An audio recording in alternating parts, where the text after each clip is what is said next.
Hi guys, welcome back to Free Failing. I'm Jess And K. I'm just T. Mhm. So, what are we talking about today, Jess? We are talking about the concept or the temptation of settling in a relationship when you know it might not be exactly what you wanted. So, I feel like we're going to talk about what is settling. How do you know you're settling? And like, why do we do it? And I feel like I'm like, one of the biggest violators of this of my Oh, own. Like, I feel like I've had a lot of experience in settling, especially in my earlier years. When I think about some of the relationships that I let myself be in and even expose my kids to, it's beyond cringy, just to be totally honest. yeah, So yeah, I feel like I have so much to say and I feel like I've come a long way. I don't know about yeah. you. I feel like I know it. I resist it fiercely, but I still find myself going on dates and dating people that, not to sound arrogant, but ultimately feels like, what was I thinking? And why did I do that? Yeah. So it's a for me, it's like a logic versus action or logic versus behavior is not matching up, and I don't know why. So that's what we're gonna try to figure out. And I do think Yeah. also the advice a lot of times, like from friends and family, would be that you should settle down. And I don't know why that is. But I feel like settle down is different. Settle down, you could be with someone great, but just not feel ready to commit and settle down. To me, that's different than settling is lowering your standards. Settle down is like put down your roots. No? Or is that like Right. No, different? that's yeah, I agree. I think we tell younger people to settle down eventually and not just, keep dating and being out there and never building a family.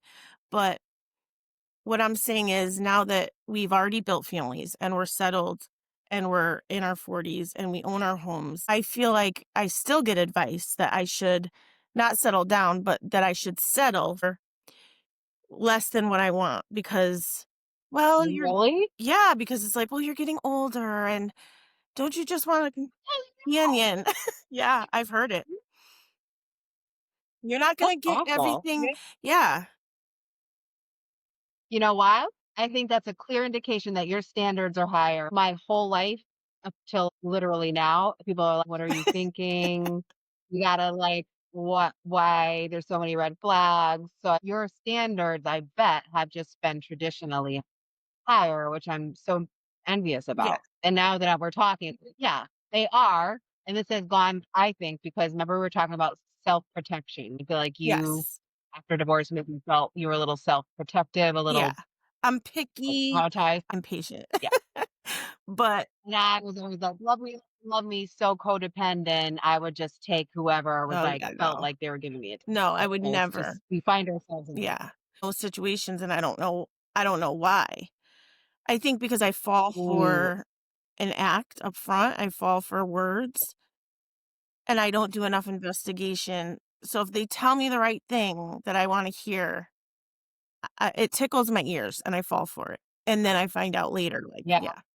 So I still get myself totally. into bad situations, but I'd like to do better, but I debate with myself, should I just settle now? Because I've been single a long time now, and there's things that I'm kinda waiting on a partner to do things with, which is silly, I could just go do Mm, them, but, it's always more fun with a partner.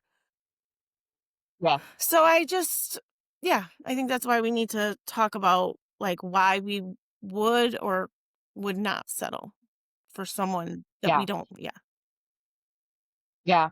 And for me, like the word settling, just to define it, I don't think it's a criteria like, oh, his job has to be good enough. He has to be tall enough. He has to have a home. He has to, for me, it's when, and I'm curious what you think. The definition for me is his character.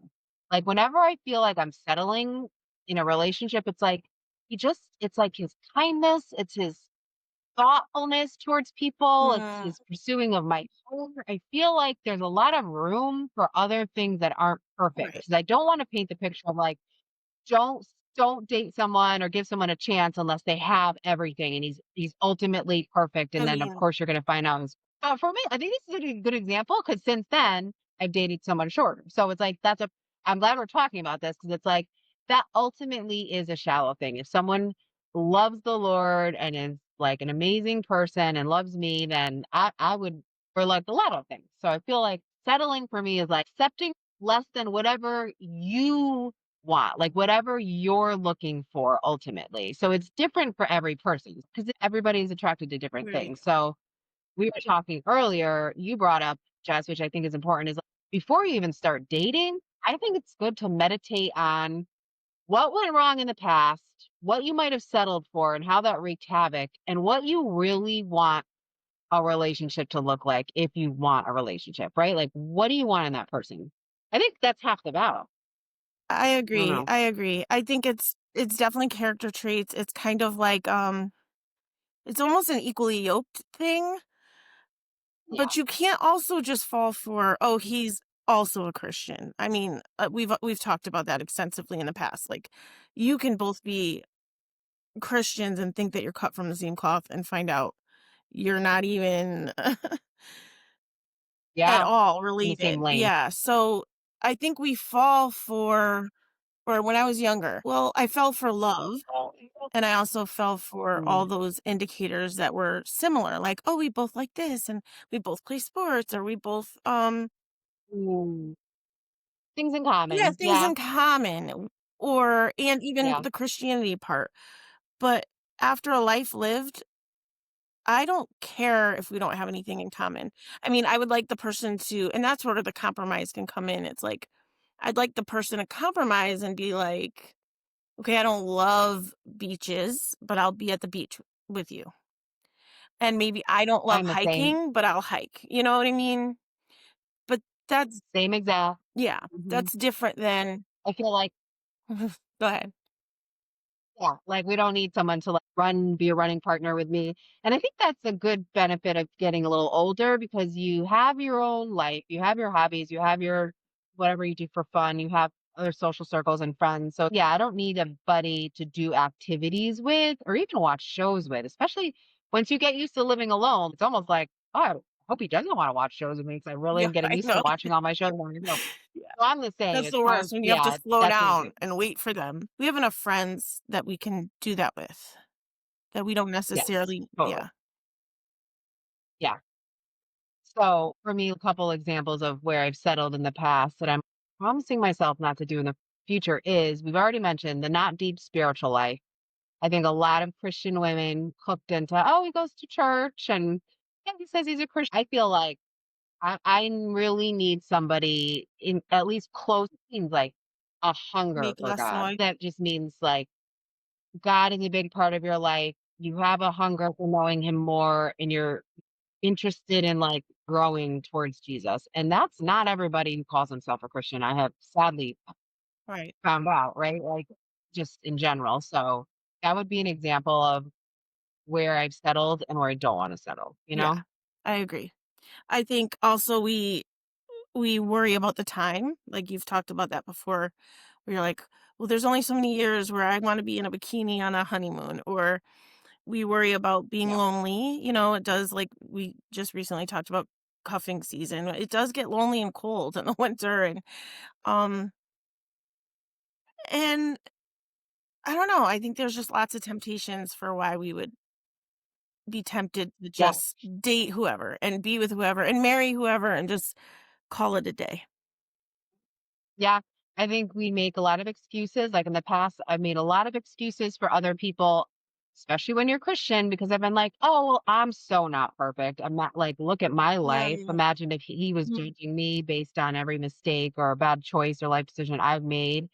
And we're taught to have grace for other people. So that's undeserved merit or favor, right? So it's like, oh, just give them a chance, give them grace, make excuses. But I feel like that's different. I feel like we should give other people, other human beings, grace and mercy and a million second chances. But when you're looking for that one person to align your entire life with, I think it's a different beast.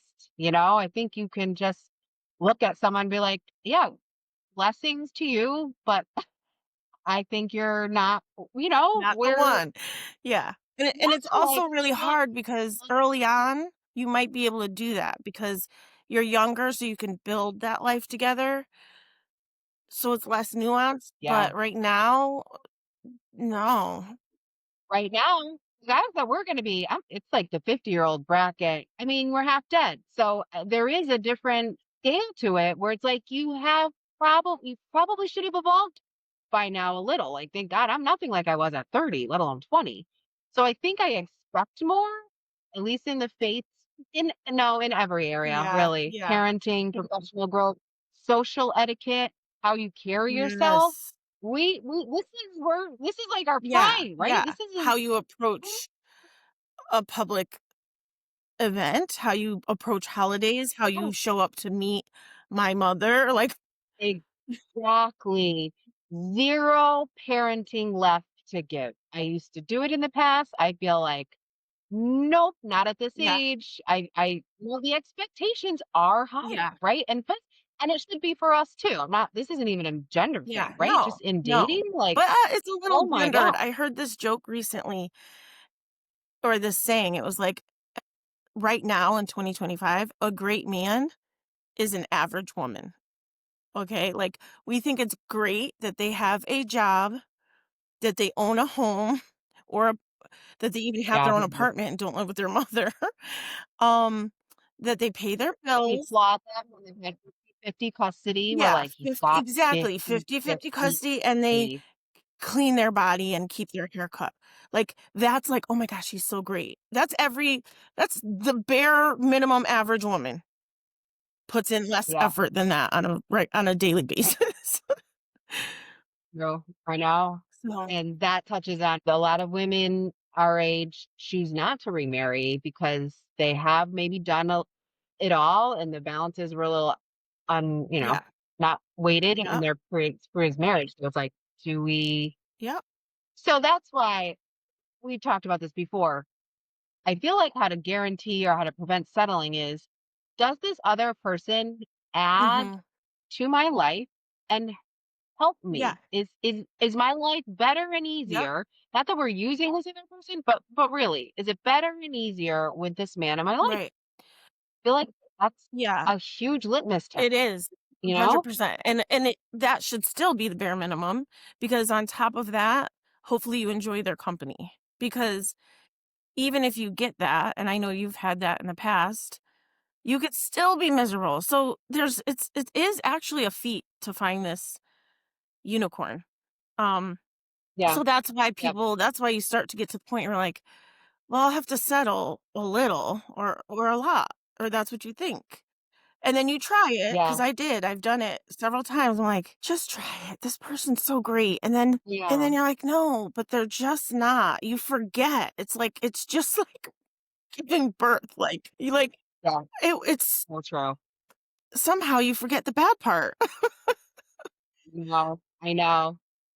A way that I know it's just not right, like, say it's after 6 weeks or say you're, like, 3 months into it, and you're trying to, like, give yourself pep talks, like, "Oh, I'm happy, like, he's good, it's good." I've always felt I know at the end of a date or at the end of, like, say, you go on a hike or just Mhm. a weekend even, like, how do you feel when you go home or when he leaves your house or when you part ways or he drops you off? Do you feel energized and uplifted, or you just have that check in your spirit, like, "Meh," like, that's always how I know. And I don't know if that goes into the energy vampire stuff or if someone's not at your same vibrational wavelength, they kinda just do they take or they Yeah, give? they And I suck think the life out of well, you slowly, like you said, you feel yeah.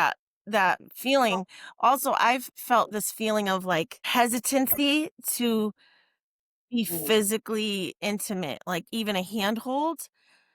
That's when I mm, know, "Ooh, ooh, no, this doesn't feel right." If it doesn't feel right, it's probably not right. Like, and then I'll doesn't blame it feel like, right. "Oh, it's just because I'm anxious. It's just because I'm uncomfortable. It's just because this is all so new." And it's like, "No, it isn't, because it's just like riding a bike." Mhm. If I were really, Yeah. really into a person and they wanted to hold my hand or, like, cuddle up, of course I'd be, like, jumping, like, if I really why wouldn't I? Because so I've had So true. experiences where I was like, "Yeah, this sucks Yeah. because it's such a good person, such a nice person, but I just can't." And that's a perfect I'm glad you're saying that because you could be settling with a great, Mhm. wonderful person. Mhm. So, in my near recent history, I was set up with a wonderful human being.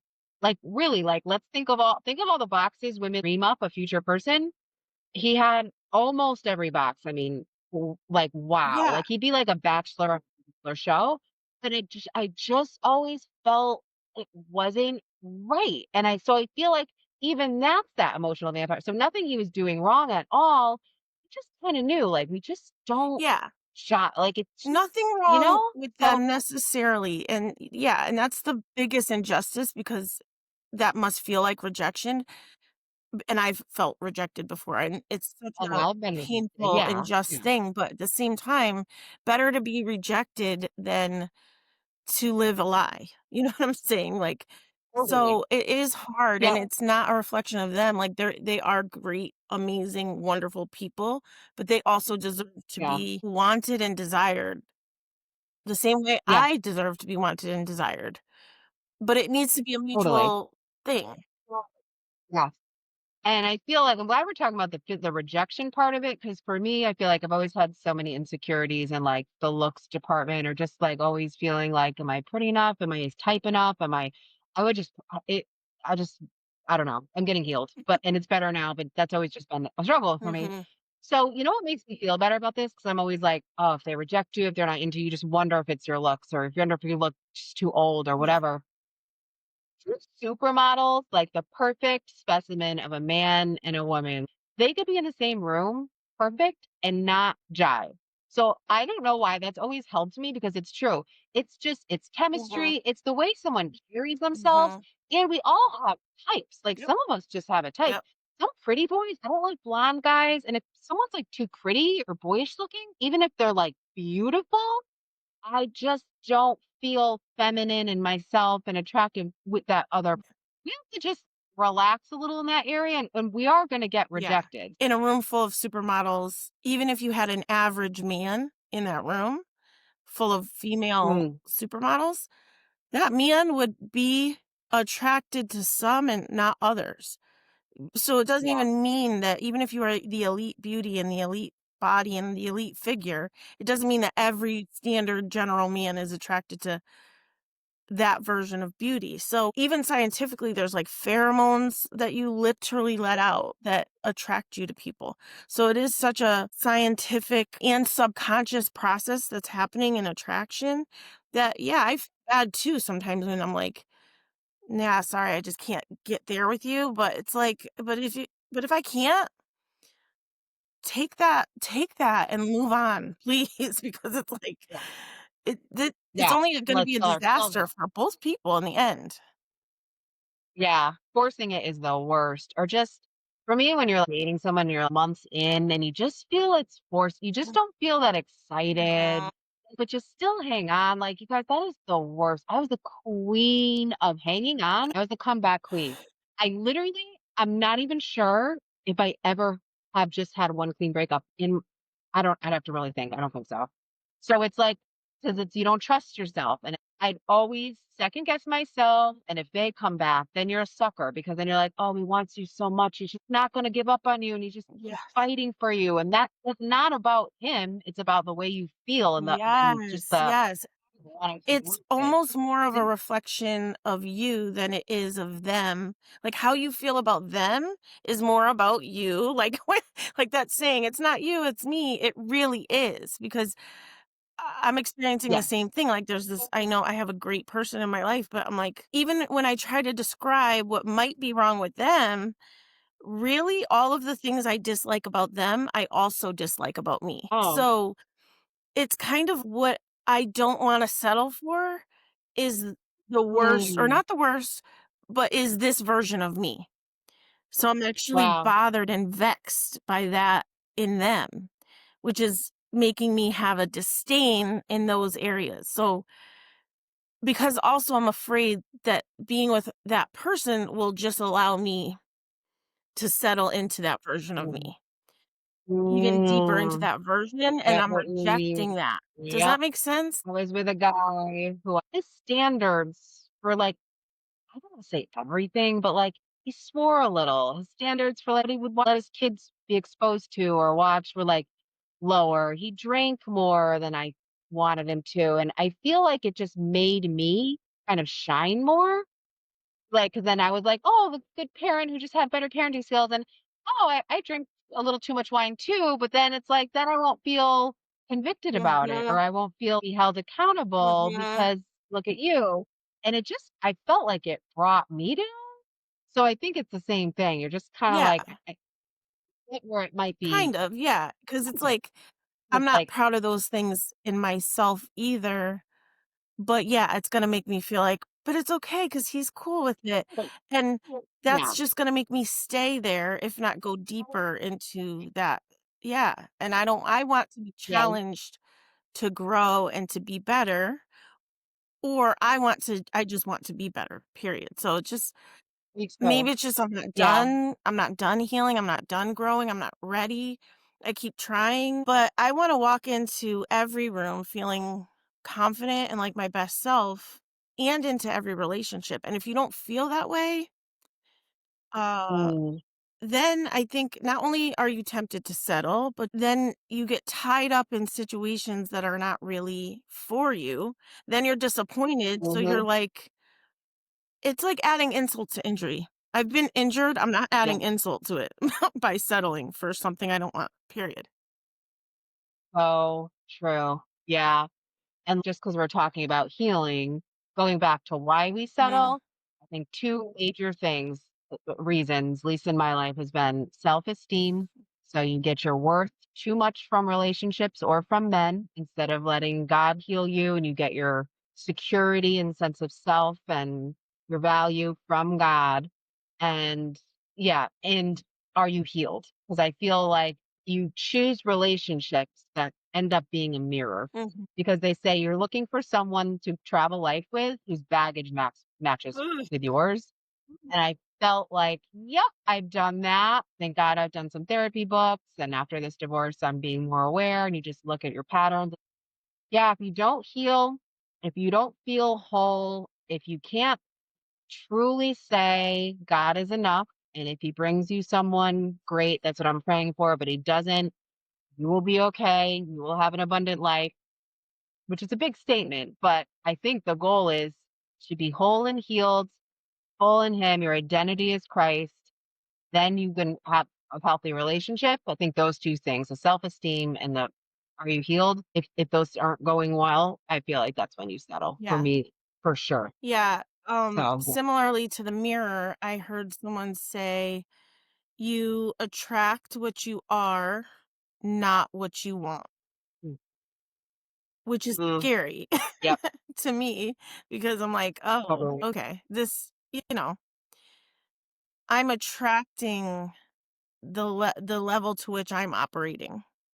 So that's what I mean. When I don't like Yep. what I see, it means I need to turn the mirror back on me and fix it. Mm, so good. Yeah. Yeah.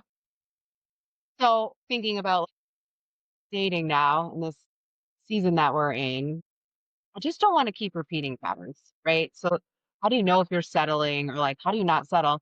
I think at the end of the day, if you're a praying girl, you know if you have peace or not if you pray about that relationship. Like, if you really are 3 dates in, I'll just pray. Whatever's in your will, have it happen. I give you permission to take away my feelings for him and take away his feelings for me. Change your feelings. I invite you to completely take over. Sometimes I feel like it's a little emotionally immature of me because I usually pray that when deep down I kind of know, like, this isn't the Mhm. one. He's XYZ. It's not good for me. I'm gonna fall into some temptations or but it does make it easier to discern if you really wanted to discern if this dude's the one, if this is the path you should be on, if you involve God in your dating life. Because it seems obvious, but I mean, I bet you there's people listening that are like, yeah, I don't really. It's almost like we leave God out of certain categories of life sometimes, right? It's not wrong to date, like, especially if you're dating a Christian, it's not wrong. So I'll just like go and do my thing, and just God will be there for me if he falls apart, is what I always used to do. But I didn't like really involve him? So I Yeah. think that's That sounds like, obviously I've yeah. been divorced twice. That's like, Yeah, I got a I mean, it's a security show. net. I'm just gonna try the trapeze. Like, he's gonna catch me. Yeah, God got me. truly. And Or even like I've ignored the Holy Spirit so yeah, many times, so yeah, many times. yeah, So it's like, okay, gotta just I feel like for the Christian listeners out there, how do you avoid settling? How do you avoid dating the wrong person? yeah. That's a tough thing too because it's like how I this is gonna sound really dumb of me because I've been a Christian for a long time, but it's kind of like I don't even know how he can answer a prayer like that. Like, I mean, I would love to know, He has when is it really of God? yeah, And when will I yeah, really know? And since it's not gonna happen every time I go on a date, I guess I won't know till I know, but it's a hard thing to, like, try to hear from the Lord about. Does that make sense? yes. Oh. And then we were talking of like, okay, after a divorce, and we're in our 40s, not everybody listening maybe is as old as us, but it makes it harder to settle. You fought tooth and nail. You always say, pull yourself up from your bootstraps. Rising, You yeah. worked so hard to yeah, to like rise from the ashes and put your heart together and heal and your kids, and you have so much going on. It just naturally reduces your ability to put up with BS, Yeah, honestly. Put up with yeah, BS for super. everything you've been through. And if you're not a prayerful person, like we know not everybody who listens or watches is a Christian or person of any faith, pay attention to your body. Women especially, I feel like we are so in tune with our body when the older we get, I feel like the more I've listened to my gut and I've read so much more about how the gut is another brain. You process so many emotions, so many childhood memories, like through your gut. So they say that's why you have a pit in your stomach sometimes. That's where the anxiety feels like. So I think almost relate every relationship where I was like, this doesn't feel right, and I held on. It's like, just how do you feel in your body? Like, do you feel? Yes, 100%, because you know yourself more and you have experience. Like now I have experience of all those wrong relationships where I did feel that way. Like one relationship, I had to take sleeping pills, you guys, for like a year. I just couldn't even sleep well because subconsciously I was anxious and knew I shouldn't be with him. Like it's really sad when we think about the things we put ourselves through. I really have so much regret and just but also learning to have self forgiveness and understanding. So yes, I'm big on that. Pay attention to your body. And one other thing I want one other thing I want to say about the settling. Sometimes I'll get stuck where it's like, okay, do I instead of just leaving this guy because these three things bother me, do I communicate what is wrong, what I'm feeling, what I would like to be better? Or do I just call a spade and just walk away, right? Is the communicating almost delaying? And here's what I've learned, or here's my thoughts on that. If it's something that you could change that isn't related to your heart or character. So say someone's kids are out of control and they don't have good discipline, some guy that you're dating with kids swear or he just doesn't ever, even if he doesn't pay attention to them that much or blah blah blah. To me, that's something that you can have a conversation about. This doesn't jive for me. We have different parenting styles. Do you XYZ? That's different than someone that never asks questions about you or pursues your heart. So if you're with like a conversational narcissist that, you get on the phone and it's all about him and you say something about your day and there's no follow-up question and it's been that way for weeks and weeks and weeks, maybe it's worth one conversation, but to me, that's more of a heart issue. They don't seem very actively pursuant of your heart. So I've gotten better about communicating in general. You used to just run head for the hills. You have a hard time with conflict. You want everything to be peaceful and get along, never voice your opinion. I don't think that's good either. So I think you have to learn, okay, is this guy worth at least having a conversation about the couple of things that you see as potential deterrents or hurdles in your relationships? And are they willing to change? And do they accept that feedback? Because when I feel like I'm always trying to evolve. I always want to be self aware. And so the older I get and the more adults you come across, not everybody's on that self evolving journey. The lack of awareness in a human is one of the most hard to tolerate characteristics. And that's why I hear there's a trend of women like our age dating younger, like guys in their early 30s, because they have all these quasi accomplished, successful, stable guys, but no social depth or emotional IQ at all. And that's a problem. And I do see that. So they'll run. They'll run or date younger. But it's like, yeah, guys, I just feel like we've been through too much. As someone who held on for too long and settled for so many years, just think to yourself, what is the worst case if this doesn't work out? If you break up with a guy, or if you say no to the next date, you will be okay. Like I'll just get on my soapbox because I was anxiously attached for so long, codependent for so long. You are right now. And as me and Jess always talk about, the guy who you end up with should feel like the luckiest guy in the world. I just saw a Mel Robbins thing on this. And that's not saying we're perfect or we're trophies, but the person for you should feel like he is the luckiest man in the world. And we should feel the same way about that person. And so it's not worth the time, the energy, the emotional turmoil, the energy away from your kids, the time energy away from the things that you love to do in life. Because these are the years. I want to freeze these years in my 40s. I feel like I'm in my prime in every way. So do we want to spend even a month of our decade that is our prime with a guy who you just know, right? Like it's either a hell yes or hell no, right? That's the mantra. I just want to save other people from things I could have saved myself from if I was more strong or healed or informed or whatever. Like that's to me the point of this whole podcast. All right, guys, thanks for joining. See you next week.